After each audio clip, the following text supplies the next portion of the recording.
पहिला मुद्दा काय आहे, भाकड काळ. हा. तिथे शेतकऱ्याचं किती मोठं नुकसान आहे, महिन्याला 20,000. त्याच्यानंतर दुसरा मुद्दा काय आहे, दुधाळ काळ. शेतकरी हा दूध व्यवसायात गोत्यात कुठे जातो, म्हणजे काळ. पहिला भाकड काळ जातो. 2 नंबर म्हणजे भाकड काळाने काय होतं, त्यांनी जर 5 गाया सांभाळल्या ना, एक जर भाकड राहिली त्यात 4 नफा खाऊन टाकीत. हा झालंय तसं आमचं आधी. ह्याच्या आधी तसंच झालं. आता रात्री त्या गायला थोड्या नॉर्मल चिखलामुळे थोडेसे 2-3 गाठी निघले. तर रात्री तिला भरपूर आणि सकाळी भरपूर चाललं. म्हणजे 200 ग्रॅम. वसरलेले 200 doctor gram. लागला नाही रात्री दिले. घरचा डॉक्टर जर हेच जर डॉक्टरला बोलायची पाहिजे तर 1000 रुपये घेऊन जातात. मस्टडी झाली म्हणणार याला. पहिला मुद्दा भाकड काळ, त्याच्यामध्ये महिन्याला 20,000चं नुकसान. जेवढे महिने भाकड राहील तेवढे. त्याच्यानंतर दुसरा मुद्दा आहे तो म्हणजे दुधाळ काळ.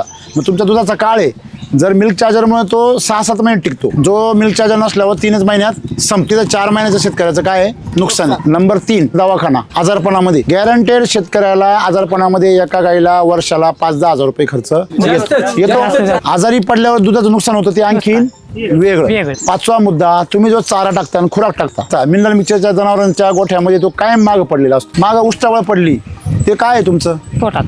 मला सांगा, 35 ते 40 रुपयाचा खुराक तुम्ही चारता आणि तो तसाच शेणातून जर बाहेर आला तर तोटाच आहे. बरोबर. मी लाखाचे 12,000 नाही काही. जर 12,000चे लाख करायचे असतील तर तो 100% खुराक तिला पचला पाहिजे. हे आम्हाला कोणी शिकवितच नाही. आम्हाला पता नाही टाक चारा आणि टाक खुराक. अरे पण तो तिला पचला तर पाहिजे ना. म्हणून च्यवनप्राशची गरज आहे, कारण आजकाल सगळं केमिकल चालतं, म्हणून ते जनावरांना पचत नाही.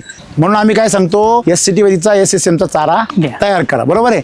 म्हणजे डॉक्टरचा खर्च काय होतो, डायरेक्ट शून्य. तुमचा झाला का नाही? 0. डॉक्टरचा खर्च कमी झाला म्हणजे आज 1, 2, 3, 4 गाय, 4 गायांचा 40,000 रुपये खर्च तुमचा वाचला ना. तो प्रॉफिट नाही का? गाया तुमच्या डबल दूध द्यायला लागल्या, तो डबल प्रॉफिट झाला. ॲनिमल हेल्थ चार्जर नवीन आलंय ना, ते जर वापरलं तर जर त्या खव्यातून तूप बाहेर पडतं. एवढा बारीक खवा तयार होतो, खव्यातून तूप तयार होतं बाहेर. सर्वांना तुम्हाला एक महत्वाची संजीवनी आहे.